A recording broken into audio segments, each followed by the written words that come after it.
Hello! Do you know World Rivers Day takes place on the fourth Sunday in the month of September every year. And this year it will be celebrated on September 24th.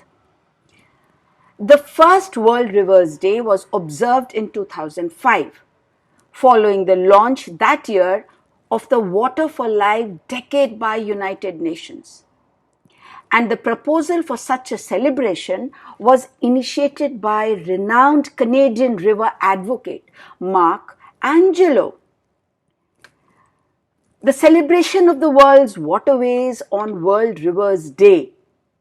I want to talk about it today, and I have two lovely stories of two very important rivers of India today on our channel Ammu&You, where I'm Ammu and I tell you very interesting stories. So today the story is the World Rivers Day and the two important rivers of India. The celebration of the world's waterways or the rivers highlights the many values of our rivers and strives to increase public awareness about all rivers in the world and their importance. Like every other celebration, this is to create awareness and remind us to promote and conserve management of these vital natural resources of water. Rivers in India have been a lifeline of several civilizations since ages, and each river has a story attached to it. As it is, India is an agricultural country, and the many rivers flowing through it is responsible for this agriculture. Some rivers are worshipped, considered goddesses, and even declared as nature's wonder. Now today I have the stories of two rivers of India. One that we treat as goddess and the other is a male god, not a goddess, unlike the most of the rivers in India. So the first one is the river Ganga. It originates from Gangotri and it is the third largest river in the world. It also creates the world's largest delta in Sundarban Delta, West Bengal. It is worshipped as the goddess and many call it Ma Ganga because it gives life in a way of agriculture, crops, drinking water. Now, the story behind the birth of Ganga, also called as Ganges, is in mythology that once upon a time demons and gods were at odds. The demons devised a strategy to defeat the gods. They hid in the ocean during the day and attacked the gods at night. Fearing defeat in this manner, the gods sought assistance from sage Agastya. Now Agastya resolved their issue by drinking the entire ocean. That was the power of our sages of ancient India. The gods soundly defeated the demons now that they had nowhere to hide. The gods then asked the sage Agastya to return to the ocean. Everyone wanted water back on earth. But what did Agastya say? He could not because he had already digested the ocean. Now, the earth's inhabitants had no water because the ocean had dried up. The gods became concerned and went to Vishnu, requesting that he bring water to the earth. Now, meanwhile, something else was happening. King Sagar, who had 60,000 sons, was conducting a yajna to conquer the entire world.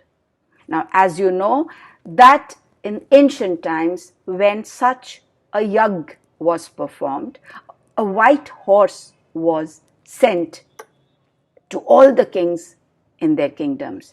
the king had to either fight Sagar or give him his crown according to the custom.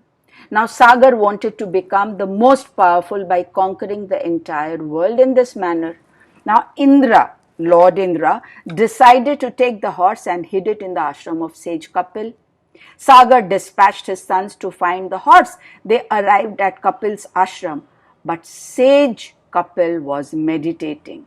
And when he got disturbed by sons of Sagar, what did he do?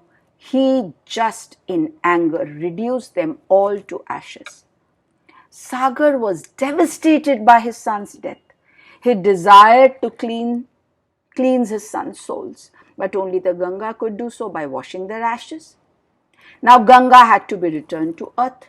So in order to please Brahma, Sagar started performing very, very difficult tapasya. He died before he could complete his tapasya. His grandsons then continued the tapasya. Bhagirath was Sagar's seventh descendant, and continuing with this tapasya, he was able to delight Brahma. Brahma granted his wish and directed the Ganga to flow to earth. But Ganga refused to leave heaven and return to earth. The pressure of her flow threatened to wipe out all life on earth. She was so huge and so powerful. Only Shiva's powerful head could contain Ganga's power. So Bhagirath requested Lord Shiva to help, and then the descent of Ganga began. And this is how Ganga came on earth.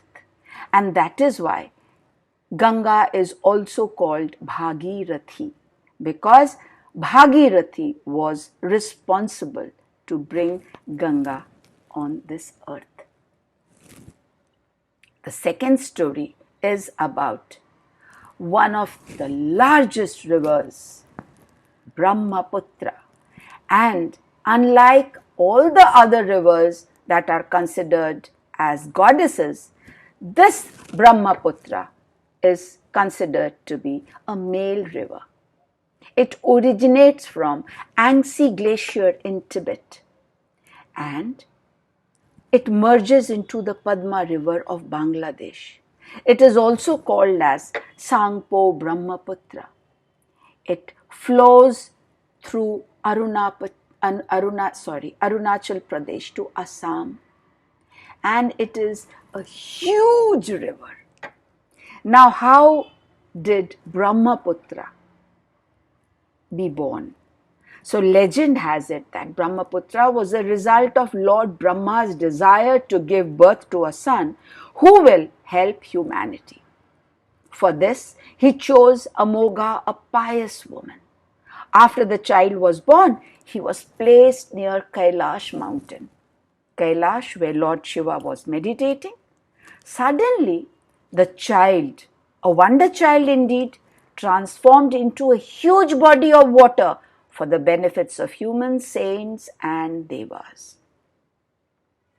Now, that was the purpose of that child. A river that started to flow from that large water body was named as the Brahmaputra. And why the name? Because Putra means sons, Brahma's son, Brahmaputra. And that is how Brahmaputra came to this earth. So today I told you the story of the birth of two rivers, two very important rivers, River Ganga and River Brahmaputra.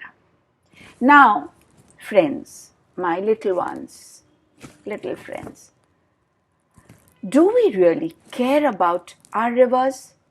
They are one of our natural resources, and life is just not possible without them. Don't we all know it? But then what do we do about it? We throw all the kachra, all the dirt, we clean our vessels there, we take bath, wash our dirty clothes, and we don't even bother that how dirty our rivers become because of our wrong practices. They get polluted. Rivers are supposed to be the purest form of water. They come straight from the glaciers. They melt and come down. That's the purest form of water. But we, in our foolishness and ignorance, pollute them and cause harm to our own selves. The rivers get dried up, they get choked. Can we do something about it? Yes, and the World's Rivers Day is all about spreading this awareness. My little ones, can you do this? Can we all do this? Can we all start talking to others about keeping our rivers clean? If we do that, our environment will be clean and nature will become so happy. The rivers are selfless. They give us everything that we want. In fact, we use rivers as modes of transport also. They irrigate our crops. They give us water to drink. Not only us, all living creatures. Can we imagine the world without rivers? It's scary. So, let us pledge that we all will be responsible and take care of our rivers. We will not pollute them at all. Let me know if you like these two stories on the World's Rivers Day.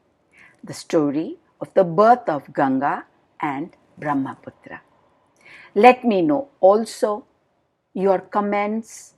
If you have been to Ganga, have you seen Ganga or Brahmaputra in real life? If not, tell your parents to show you. They are huge. Thank you for listening to the story, friends. And please like, share, subscribe so that our channel grows and grows and grows and becomes the biggest channel on this world. Because we tell lovely stories, interesting stories, and we love our world. Don't we? Thank you for listening to the stories. And here is Ammu saying, Tata.